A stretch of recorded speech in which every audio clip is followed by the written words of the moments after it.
¿Qué onda, gente de YouTube? Estamos en un nuevo video para el canal.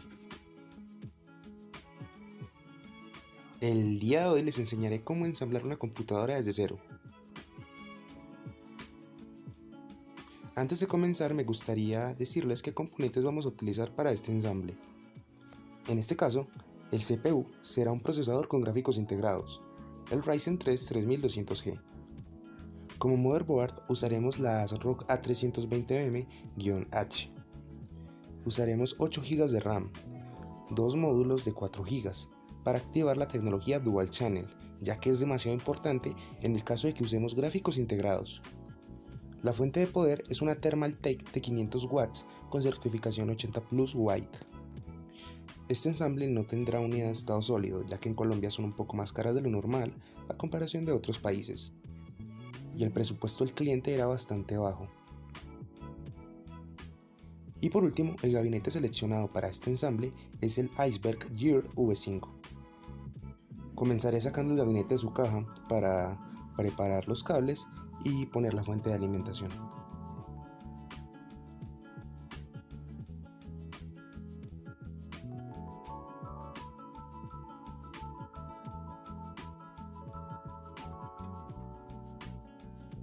Primero que todo retiraremos las tapas del chasis.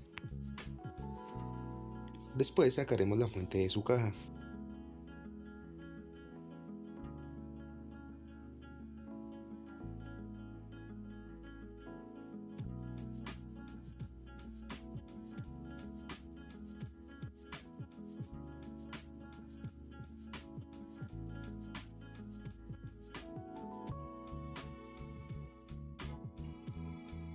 Una vez hecho lo que acabé de decir, procederemos a poner la fuente en el gabinete, ubicando el ventilador hacia abajo. Luego procederemos a poner los tornillos. Ya cumplidos los pasos anteriores, pasaremos los cables por los agujeros que tiene el mismo, ya que esto nos permitirá hacer una buena gestión de cables. Es bastante importante que hagan esto, ya que no solo servirá para que la computadora sea estética, sino que va a ayudar bastante en el flujo de aire. He hecho demasiados cortes en el video, pero son necesarios ya que debo acortar su duración. Como ven en el video, estoy pasando el cable EPS, o en pocas palabras el que da alimentación al procesador, por el agujero a la parte superior del gabinete. Pero hubieron varias complicaciones y perdí un rato intentando pasarlo, pero al final lo logré. Después de haber hecho todo lo anterior, procederemos a ensamblar todos los componentes en la board. Por cierto, disculpen los errores de grabación como los movimientos bruscos. Continuando con el ensamblado, obviamente, primero sacaremos la board o la motherboard de su caja. Vemos a simple vista dos cables SATA, un DVD con drivers y el instructivo. También cabe recalcar que yo utilicé una manilla antiestática por precaución. Aunque las placas madres o los componentes en general ya no son tan sensibles a la electricidad estática, aún así lo hago por precavido. Antes que todo, quitaré los soportes del disipador, pues en este caso no los voy a necesitar, pues el cooler se pone de otra manera.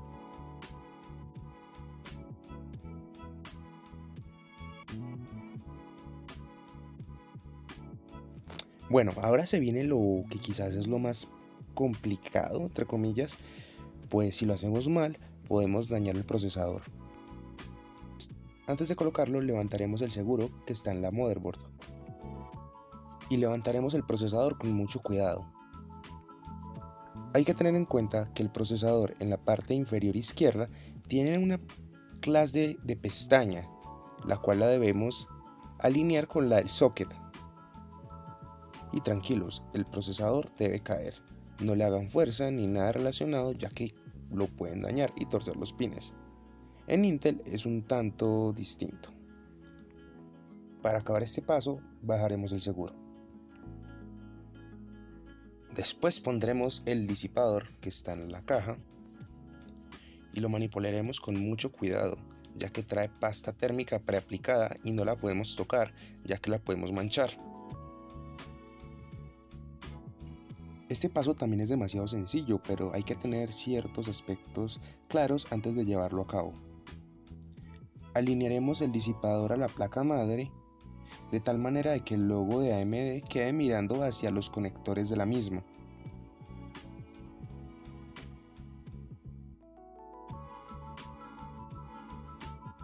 Y al igual que con el procesador, lo dejaríamos caer. Ahora empezaremos a atornillar, pero en X. En un momento lo verán en el video.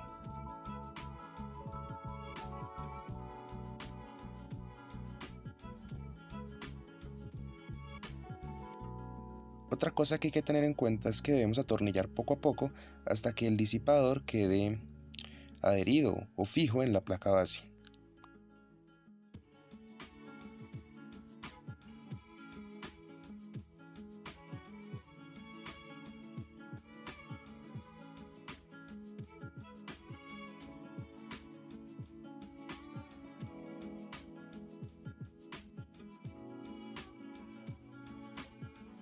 Para acabar este paso, conectaremos el cable del cooler en la placa base en el puerto PWM. Es fácil de ubicar y también preferiblemente pasemos el cable de tal manera de que se vea lindo.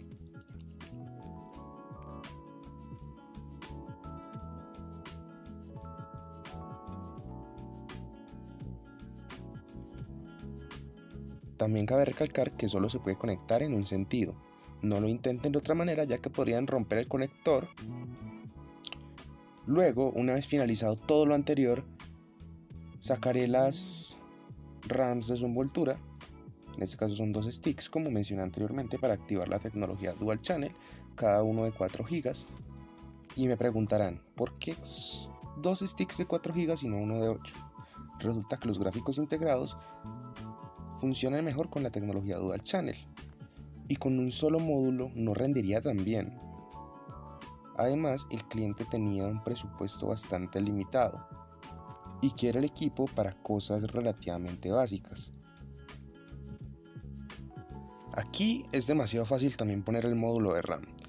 Debemos alinear la abertura del centro con la de la motherboard y oprimir hacia adentro.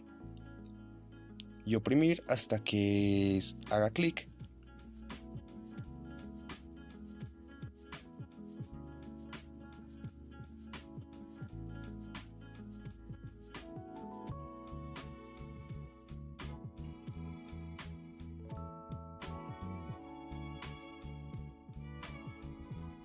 Después de realizar todos los pasos que mencioné anteriormente, colocaremos el backplate, o la latica, como es conocida coloquialmente. Si no saben cómo ponerla, pueden tomar en cuenta la posición de los conectores en la motherboard. Solamente deben colocar y oprimir. Ya una vez terminado el ensamblado de los componentes en la placa base, lo que haremos es atornillarla al gabinete. Es muy sencillo, si el cable EPS les interfiere, deben hacerle un poquito de presión, pero no se preocupen, no van a dañar nada.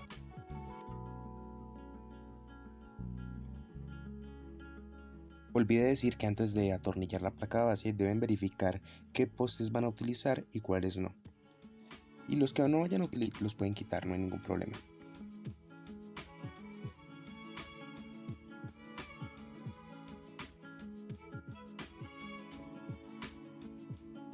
Como ven aquí tuve unos problemitas con un tornillo, pero lo terminé solucionando.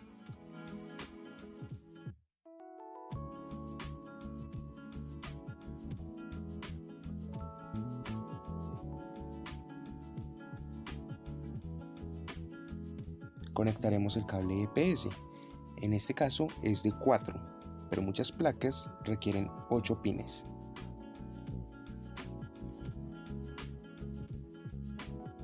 Aquí disculpen al camarógrafo.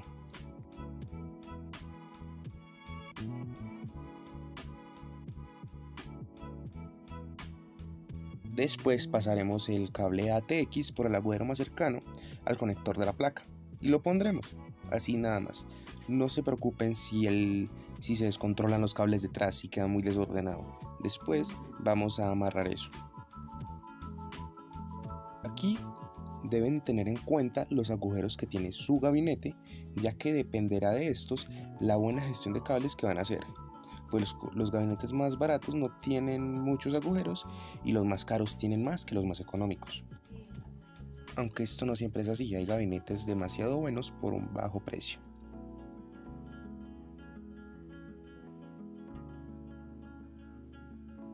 Aquí también cabe recalcar que solamente entra en una dirección, no hagan fuerza en exceso pues pueden romper algún componente. Ahora lo que sigue es gestionar el panel frontal. Lo que yo hice fue pasar los cables del panel frontal, valga la redundancia, por el agujero más cercano.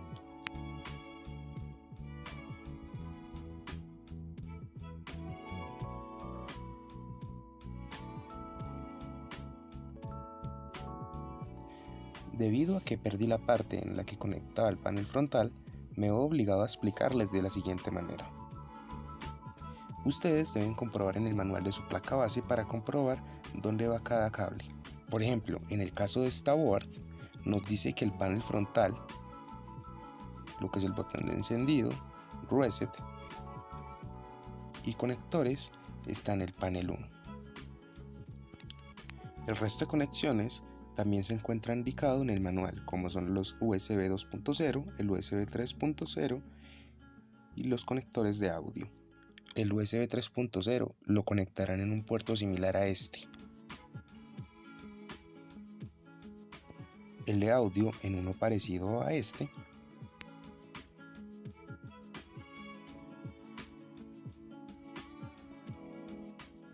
El panel 1 está grabado en la placa base, solo deben buscarlo.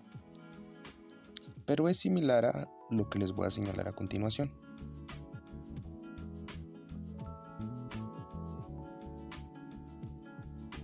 Y el cable del puerto USB 2.0 también lo conectarán en un puerto similar al anterior. Aquí les muestro cómo me quedaron las conexiones al final, para que tengan una idea. Para finalizar, amarraremos los cables. Para ello utilizaremos abrazaderas, sunchos, como lo conozcan en su país.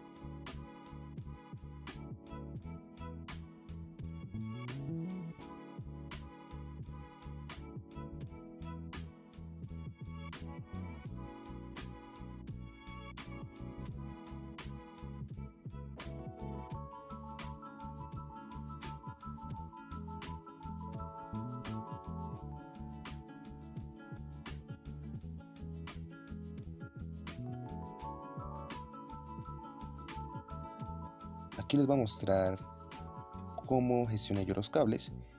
No debe quedar perfecto, el hecho es que los cables en el frontal no se vean feos, o sea, se vea, en pocas palabras, que el computador se vea por dentro ordenado. La unidad de almacenamiento que vayan a usar va a tener una posición distinta dependiendo del gabinete. En este caso se colocaba en una bandeja que tenían en una parte,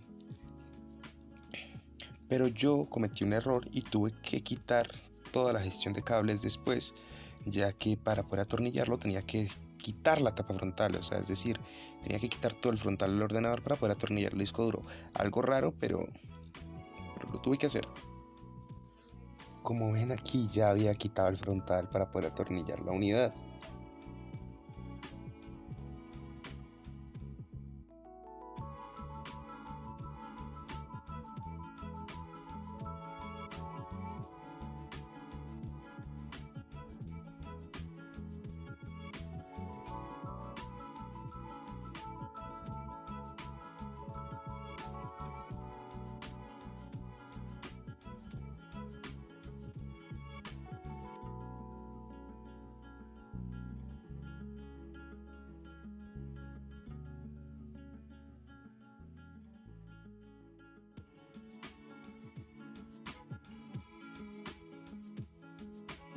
Para conectar el disco duro solamente necesitamos un cable SATA y uno de alimentación que sería el Power SATA. Debemos conectar el cable SATA, que es el que viene en la caja de la motherboard, a uno de cualquier puerto de la board, aunque para que quede bonito yo lo puse en ese. Como ven en el video, lo pasé por uno de los agujeros y lo conecté en el disco duro.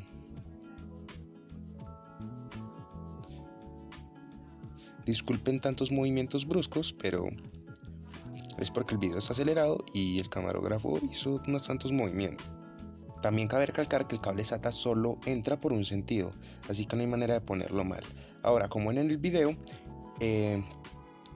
repetí la puesta del cable SATA y conecté el cable de alimentación.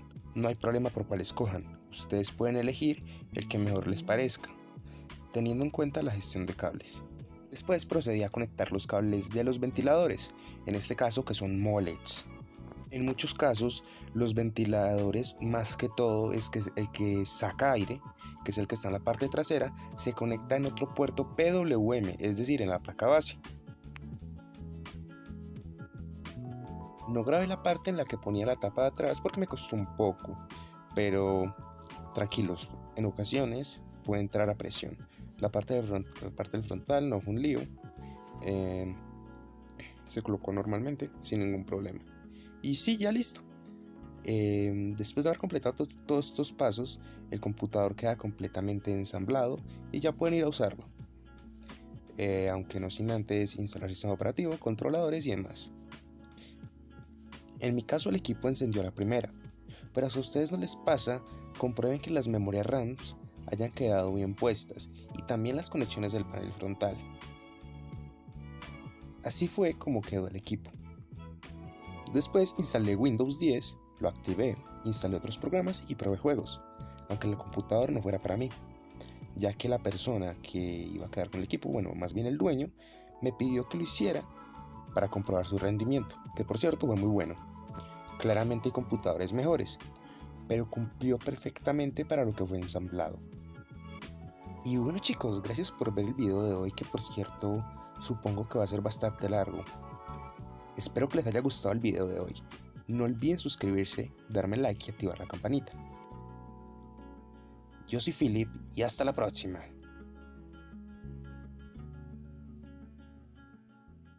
Hoy no habrá outro porque perdí el archivo.